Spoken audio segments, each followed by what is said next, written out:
Hello, everyone. Good to see you here at Beyond the Page. I am Hello. Jennifer Crosswhite, book coach and editor, with Stephanie Fager, book marketing expert extraordinaire. I'm going to always My new just put that title. as part of your title. I love it. I I love it. love giving people titles. I think it's fun. Did I tell I you think what my husband's title is that he wants to do in the business? Have I told you this? no, I've asked him if he would be interested in like doing a couple small things for us. He Mhm. said only if my title can be the director of smiles. I I said, love fine. it. You can be I love director of it. smiles. That's perfect. That's perfect for Corey. I love I it. know he's a hot That's mess. fantastic. I know. But adorable, sweet, perfect Yeah. for you. Yeah. Yes? Yeah. Oh Okay, gosh, yes. Not many people would put up with me, Jen. good. But Corey does. Yes, I do. I like you. Yes, and the feeling is mutual, my friend. Yes, it's fun. We have a good time together. Yeah, we Yeah, do. it's I love that. I just think it's fun. I think we should have business cards with the Mhm. titles change constantly on them. Oh, Who am yeah. I today? The And herder of right? cats. Herder of Right? cats. Some days that is who we are. And Yeah. I think it's a fun thing to think about. What is your business title today? What is your business card title today? We should And change our LinkedIn headlines on the regular. Today on I a am daily the basis. ball juggler, Right. Do you remember back in the day on Facebook, it used to say something like, um, today I'm feeling, or Yes. today I'm thinking, Yes. right? To have these little prompts. And so when you see the memories come up and then you Yeah, only they're see the weird. answer and you're like, I wonder what, And it's funny what you was that say about? that, Jen, because I go, man, was I just a really poor like sentence constructor back then? No, it was the prompts. And they were like, I am feeling, Hmm. now nobody cares how you're No, feeling. nobody Like cares. that's not, But I feel like we not it. could have something like that daily Yes. that said, here is what I am today. Yeah. Whatever it might be. It might be Yeah. today I am the writer stuck in the corner with my head down trying to get this book finished, which is actually me. Dun dun dun. You're so Uh, close, Jennifer. I no, know I'm it. not close enough. That's the problem. And I'm I do putting in have the universe. It's coming. It's all just it gonna is. download. I have tied myself in a little bit of a knot, and I can't quite figure out how to unknot it. Like Yeah, within the story. in the story, in the mystery part. Yeah. So, Oh. I write the high level and I know all the high level, but then when it comes to the actual revealing of the clues, I'm like, oh crud, I just scattered all these people. How am I going to get them in the room and have them confess? I'm Speaking thinking, of I have some confessions, ideas. I have a Hmm. confession. I have been thinking that at some point in my life, I think I want to write a fiction novel. You're gonna You have to totally help me. should. And Yes. I only say that because I look at the amazing brilliance of how you like think of story and even just our chats the last couple of weeks. And I thought, I don't know what that is, but I think I would truly love not only the escape that fiction reading has, but the escape Mhm. that fiction writing offers. It And does. I'm kind of And, excited about you another. know, there's so many, we've been talking a lot this week, you and me and some other people, about writing retreats, getting some time Yeah, away, that we just need to carve out this space to yeah, think, whether it's nonfiction, fiction, whatever, you need time to sit and yeah, think. And kind of, we tend to put it all to the absolutely. bottom level. But creating some of that space to do that can be very, very helpful. And there's some cool things about fiction that you can do that you can't do with nonfiction. Nonfiction is Mhm. pretty direct, Yeah. but with fiction, you can still get the same message across, like, subtly. And I don't remember the quote exactly, but there is a famous person, and it might have been C.S. Lewis, Mhm, but he talks mhm, about what kind of truths can you put in under the guise of a story. mhm. You might not be able to preach it to somebody directly, but in the point of a story, you can really create some Mhm. amazing truths, which I sort of leads into what we're talking today, which is about the lie. lie. Um, so, truth and lie, those are opposite, right? Yep. And so, every story has a truth. Every nonfiction book has a truth. What is Mhm, it that you're trying to say? As we talked about, so the previous mhm. questions: whose story is it? Who's your Yep. audience? What's happening? right? Why are we writing this book? What is the point Yes. here? Yep. And in many ways, the truth is going to be what we talk about next week. We talk about theme. Okay. What's at stake, which we talked about last week. Why do we even care about this book? Yes. What's there? If Right. your people don't follow your steps, why should they? Yeah. You know, how Right. will their Right. life be better? Right. Right. So then that leads today to the lie. And so this is pretty common in fiction, but you don't often hear nonfiction people talking about it. But in fiction, the lie is where your character starts out and they believe something about themselves that isn't true. A message Yeah. they got as a young child. I'm no good at sports. I can never lead a team. I don't deserve that kind of success, right? Some of these subconscious message we're not even really cognizant of, but we take them and we internalize them. And as Right. we say, right, your words have power, and it's very true. Things you say to children, the way they internalize them, we carry those messages our whole lives. And Yeah, we so do. in fiction, you see this play out as the character is unpacking that lie and discovering the truth that sets them free. And so this is the journey in fiction that I take my characters on. They're unpacking a lie and they're creating something bigger, a better version of themselves, a truer version of themselves.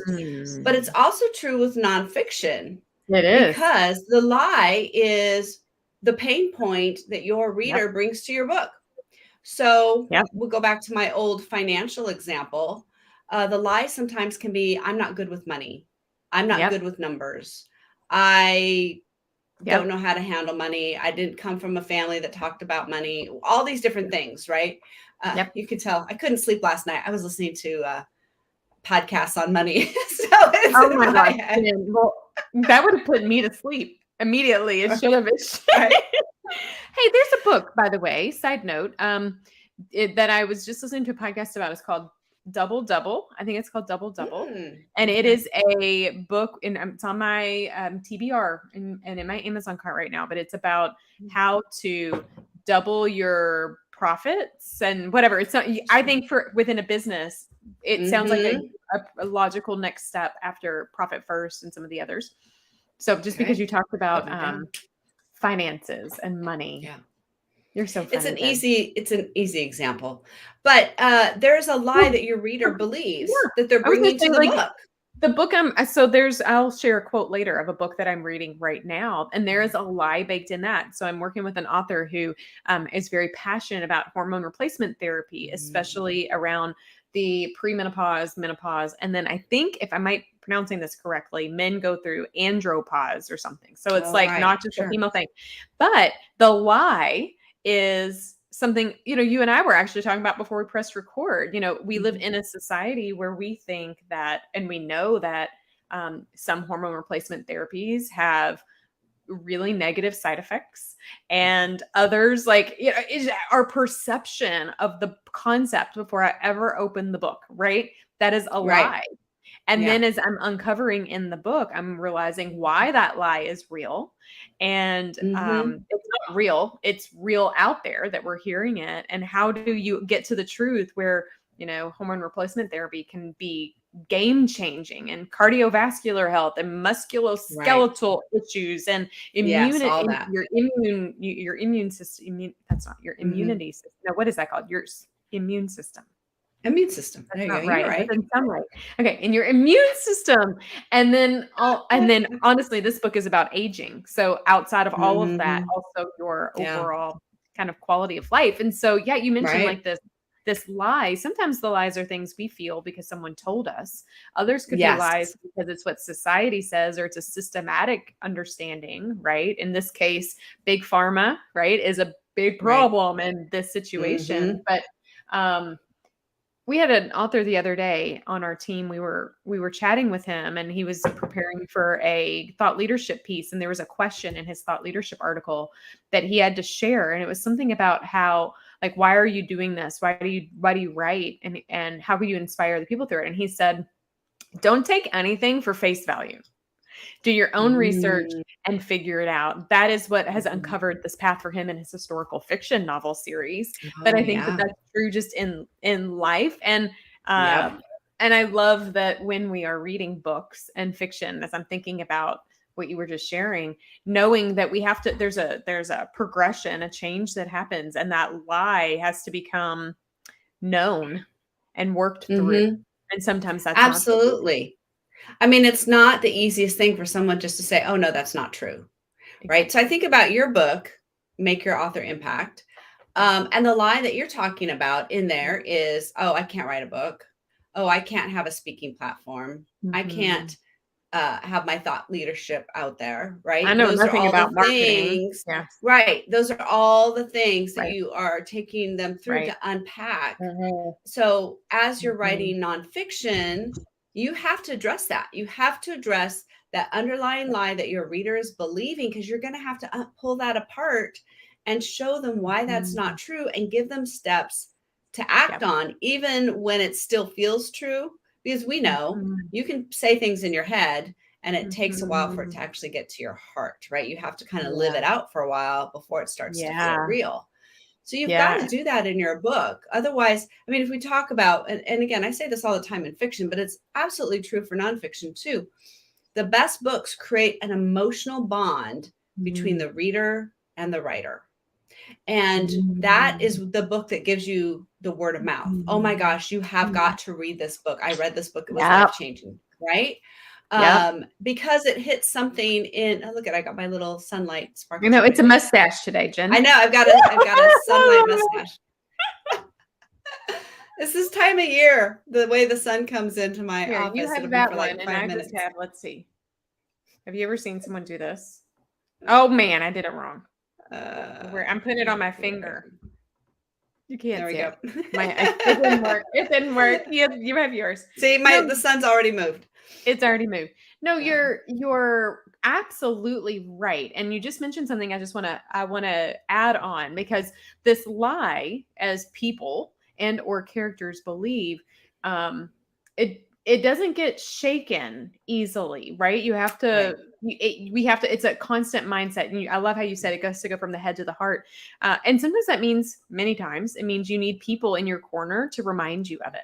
And so Yes. that's why it's important to be surrounded by people, but that are cheerleaders for you. But that's what a book can do, like a nonfiction book especially can do for the reader. And that's what some of the best feedback that I've gotten so far from my newest book was, I feel like you're my cheerleader. I feel like I have a coach. I feel like someone believes in me when Yes. I don't believe in myself. Well, that's the goal, right? Like, Yes. help them identify the lie, know that they can work through it. Now, that I had this quick start idea that one day I'll write a fiction book, my brain is going down this path of course, the main character in the book, in a fiction book, needs a transformation. By the way, you're Rudolph now with a white I nose. know. Yes. I love it. I love it. I love it. But Keeps changing. it is. But I love this concept of a lie because we live with them daily, Jen. Yes, we do. We don't even know. We don't Mm-mm. even know half the stuff that we No. believe and that we have internalized and all of that. And so, and I think this is why also, as we've talked about, like you just said, surrounding yourself with people. But, a part of why you and I are talking about having writing retreats and having workshops, Mhm. things of different lengths with different goals. But Yeah. there's something, and I just came back, you and I both came back Mhm. from retreats a couple weekends ago, Yep. and there's just something about being around people who are trying to do the same thing you are. It's like, oh, you get me. That's Like, what I was about to say. They get you me. get, yes, like you are trying to all do this crazy thing called write a book, that most people in your world may or may not think is a good idea, or may not have any Yeah. idea about it Right. or care, or you get Right. those people who say, oh yeah, yeah, I always wanted to write a book. The next time I have a long weekend, I'm going to write a book. And you're like, oh, okay, yeah, you do that. Yeah. Have fun. Have fun. And that's, Or those people who just there was a guy, sorry, side note, there was a guy at the retreat that I went to. He has been trying to write a book for years. He was my favorite person at this. Well, I loved everybody at the retreat, but I really, really loved this man. He was newly retired, and he actually only made it to one day of the retreat because he had something else happen in his life where he couldn't come back. It was really sad. But Something he said to me at the end of the first day of the retreat was so eye-opening. He goes, I didn't know how much work it took to do this. Hmm. He said, Right. he has had his doctorate and done theses and dissertations Mhm. and blah, all these things. He said, I have to go back and look. I went back and looked. And in one book, when you go to the back of the book and you look at the bibliography pages, Mhm. you realize that those are people who then got like all of this was synthesized from Yes. hours and years and decades of people setting aside time to Yeah. leverage a book as a tool to share and change. Yes. Yeah. And Absolutely. it was eye-opening to me because he's a part of it, but he actually felt seen at the retreat, but he also helped Mhm. all of us feel seen too, Yeah. because you don't understand what author, unless you're an author that has done it or you're in the process of it, you don't understand what it means when you get the itch and you have to get it out. Like those days where I don't see my kids all weekend and I'm at home Mhm. and other people be like, "What are you doing?" I'm like, "It's time. Like it has to come out. It Mhm. will not stay in anymore." Yeah. Or the writer's block or the pressure, like Jen, that you put yourself under at the moment, right? Or the pickle that you've got your characters in. Like, Right. not everybody understands because it's such a nuanced world that us authors live in. It's true. And I think too, one of the things is when you've been a professional at something. So again, let's go back to the business example. So say you've been a financial professional for a while, you tend to forget what were those early Mm, days like when you were just yeah. learning about finances, when you were just learning about whatever it is your expertise is, right? You have this long growth pattern. And so it's very important that you take yourself back to those early Yeah. days and think about what were those emotions? What Mm, were those feelings? What was the lie you believed? yep. What started you on the journey that you're on now to get you where you are? Now, you may not put all of that in the book, but you Right. have to go back in Yeah. time to those feelings. And so what I see a lot of Mm, times is that professionals, they're very good at what they do, but they're talking up here, mhm. right? And they forget that your audience is still down here dealing with that lie. And like you said, all of that research and history and learning, everything, you're the expert, you have all that, but Yep. you've got to somehow synthesize it and make it into the bite size. Yep. Someone says, put the cookies on the bottom shelf, put them there Mm, so people can access them. It's mm, not a hard mhm. thing to do. And sometimes making something simple and going back to those days is Yeah. sometimes the hardest part of the book. It can be very, very difficult. Yep. And you might Oh have to yeah. spend some time thinking about, because it's not really comfortable to think about what were those lies that I believed? How Uh-uh. did I overcome them? What were some Yeah. of my insecurities and things I didn't think I was wired to do? How have I grown Mm, as a professional in this mhm, area? And so, how mhm, do I go back to the beginning and say, okay, this is where mhm, we started, this is where my reader is starting, mhm, and create that emotional I've been there, because we mhm. have that when we're in person a lot of times, right? Like Yep. at the retreats and stuff, we have it more in person. Yeah. And so in a book you have to work a little bit harder because you don't have body language, you don't have tone of voice, you don't have that, when someone's telling you and you lean in, you're like, yes, I get that, I've totally been there, right? So you have to Mm, create that in the book through those emotional memories. And that's why story is so mm. powerful. All these things, I give, is it, oh, I have it. Where did I put it? Can't see it right at the moment. It's probably on my desk. One example I give of a really, really great introduction is Michael Hyatt's book, Free to Focus. I think it's called Free to Focus. Mm. And at the beginning, he talks about how he thought he was having a heart attack. And so the book opens with him thinking he's having a heart attack. And the result was it was actually a panic attack or a stress attack or something. And it Mm. changed, but it was the catalyst that changed how he did business and how he launched and how he did all of these things that came after it. Mm. So the lie he believed at the beginning was, if I just work harder, if I work more hours, if I work longer, I'm going to be successful. And his body said, no, that is definitely a lie. His body Yeah. told him the truth, right? So that's the story he went back Mhm. to. So, I mean, if you think about it, that's kind of a vulnerable thing to say. hey, I did it wrong at the Right. beginning. Right. I was living in this lie at the beginning. But guess what? Because of that, I can relate to where you are now. Here's the journey I went on. Here's the journey I want to take you on. Yeah. And Yeah. so if you want to stay as, oh, I'm the expert and I want to come from this position of expert, you're going to totally miss out on that relating to your readers at that beginning story lie. This is what I used to believe kind of level. So Yeah, well, and as business owners and entrepreneurs, also, like I love what you're saying, and the fact that the only way to truth is to understand what the lie was, right? Like yeah, that there's a level of awareness. And yeah. so if you are, and not if, all of us are telling ourselves lies on the daily as well. So not only is understanding the lie important in how you're crafting your story, it's also important in how you are talking to your potential and current clients, and how a book can be a tool for that. But it's also important for you to investigate the lies you tell yourself. So And true. So true. right? I mean, I have plenty, Jen. You know, 'cause I'll text We you. all do, right? Right? But knowing the people who know you and are going to tell you if the lie is real or if it Yeah. is a lie. And so if we know that, story and life and progression and growth is this pivot from lie to truth, then we should, as people, as amazing bridge builders, that's what we are, bridge builders, us authors.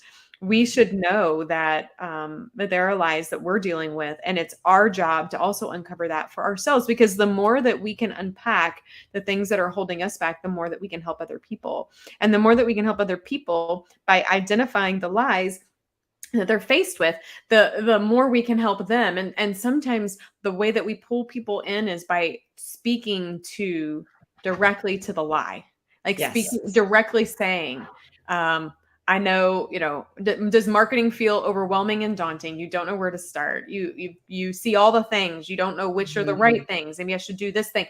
These are all lies that people are telling you for different reasons. Let me share with you an easier way. So actually, a post I did this week, I said something about, there are so many things I didn't know. It's in relation to the podcast that just released yesterday on the Empowered Author podcast. There were so many things I didn't know about running and growing a business. Like I didn't have a plan. I didn't have a guide. I was making all these mistakes, but I share this with you because the lies that the people out there that are living with, like I said, I want to save you from getting skinned knees. You don't have to get skinned knees. Nobody likes a skinned knee.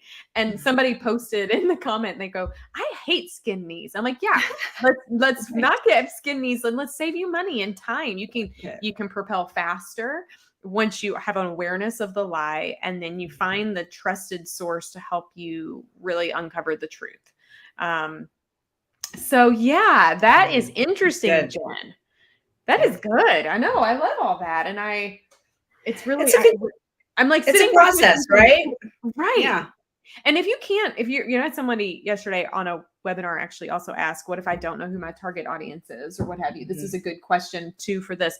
If you can't identify what the lies are, then it likely is an indicator you don't know who your target audience is. Right. They're very much tied together. They are. And if you don't, I'm dropping stuff. If you don't know who that is, or you should do some research and start asking people, because the best form of marketing, in my opinion, doesn't require you to go outwardly speak. It requires you to stop talking and to listen. And people will tell you things. They will identify your lies, their lies. And as entrepreneurs, we have the potential and the opportunity and the blessing to be able to create solutions to help people navigate through the lies to truth. That's very true. And that's what a wonderful privilege that we have to do that, right? I mean, and this is the thing, if you keep your knowledge to yourself, you're letting people stay trapped in these lies. And they aren't going to necessarily find their way through the truth. And you have the key to that, right? You have the ability to give that to them. So yes, it's scary. And yes, it feels vulnerable, but you're doing a wonderful thing for people of showing them a way forward. saving them from some of the skin knees that you went through. You're going to I save them know, some no pain. stitches required. There's a Yes. shared author friend that you and I have. I won't say her name, who, because she might be listening at some point, who, I told her the other day, you're letting perfection stand in the way of Yeah. your ability to do something and change a person. Mhm. Don't. It's so true, We right? have the privilege. This is a Yeah. privilege. This is an honor Yes. that we get to do. And so becoming the like Sherlock Holmes detective of lies is Yeah. something that very few have the opportunity to do for another. Don't Mhm. take that honor lightly. Like, see that as a really meaningful part of your own life and Yes. embrace it and allow that to be a guide for how you're talking to people, you're leveraging it in your marketing, but also how you're building your book, because fiction or nonfiction, people want to go from one stage to the other. There will need to be a transformation Mhm. in the book. Yes. Books that Yes. don't have that, I am reading one that doesn't have that, and they are a bit flat. You don't want a flat book. Right. You Yes. want a story arc. You want that journey. And we're all on it Absolutely. anyways. We are. It's just part of life. And that's why Yeah. that journey feels so natural and it resonates, Mhm. because we are always on a journey. And if Yeah. you're not, why are you not on this journey Mhm. of Mhm. learning and growing and changing and becoming more of who we should actually be? And so, yes, a Mhm. book that doesn't have that is going to be very dry, very academic, and not create that emotional connection Mhm. with your reader, which is exactly what you want. And Yeah, I will say, right. every book that I've written has changed me as well. I mean, I've Mhm. grown. I always say, even in fiction, the lessons I'm putting my characters through are things either I have just learned or I'm in the process of learning. And then you texted me the other day and said, sometimes the things I write about happen. And I'm like, Yeah. don't write about the bad things, Jen. Don't. Well, you No kind karma. of have to, because you have to put your characters through some stuff. Yes, But yes.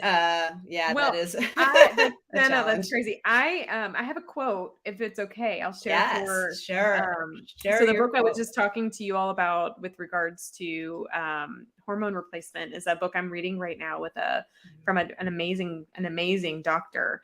And it's not quite out yet, or I would put the plug in for it. I don't think it's out yet. But in the foreword, which is written, I believe, from someone else. Yep. There is the first line of the whole book that I think really aligns to our role and the honor that we're given, or we've been gifted with, to change people through and change readers through the written word, has an alignment with this. It says, would you like to live as fully and with as much health as possible as you age? And of Wouldn't we course, all, right? well, right. Like, This book is obviously in connection with, the importance of hormone replacement therapy. But outside of that, Jen, I just keep thinking, I love that quote though, right, right? the more that we have stamina, have health, have our minds focused, have our bodies in check, the more that we can serve and be vessels Mhm. for goodness and for Right. change. Um and unfortunately, we don't always take care of ourselves first. It's like the oxygen mask.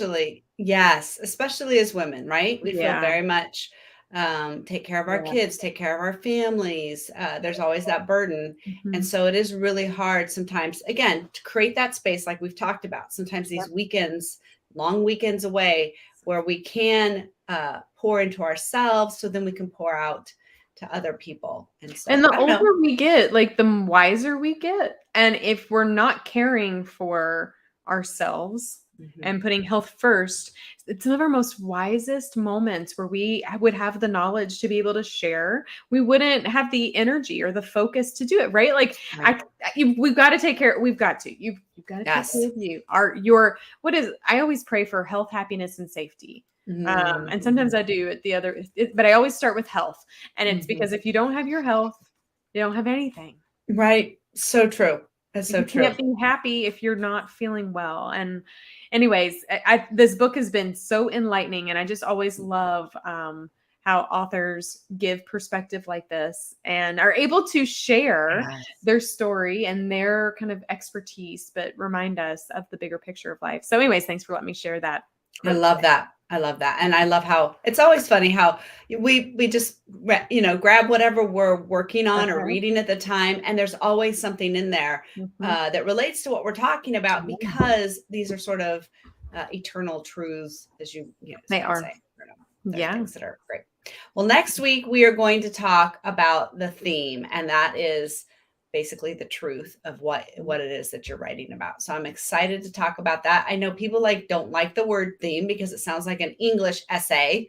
Uh, Yeah, we're not but English people. That's but not us.